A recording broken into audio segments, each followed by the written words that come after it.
આવી તો કોઈના બ્લોગો ના જોવો, પોતે પણ કરો.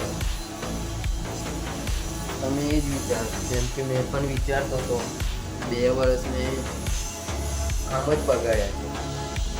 કોઈ શું વિચારશે, લોકો હસશે, લોકો તમને ખવડાવવા નહીં આવે, સમજો છો ને? લોકો તમારા ઘરે કઈ નાખી નહીં જાય, તમારે ખુદે લાવવું પડશે.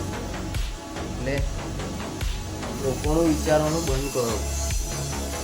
એટલું જ કહી છું કે ટાઈમ સારો નહીં હોય ને, કોઈ નહીં આવે, કોઈ જોવે જ નહીં તમને. તમારા કામથી કામ રાખો અને મહેનત કરો, આગળ વધતા જાઓ. સફળતા તો મળવાની જ છે, મહેનત કરશું તો મળશે જ. આમ લોકોનું વિચારવા જશો ને કશું નહીં મળે. કોઈનું ના વિચારશો, તમારા ઘરવાળાનું વિચારો, ફેમિલીનું વિચારો કે તમારી પરિસ્થિતિ શું છે, પણ તમારે કરવું શું જોઈએ, બધું વિચારો.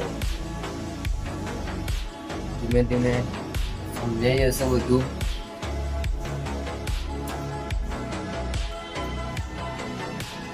છોકર વાગે ને એટલે બધું સમજાઈ ગયું.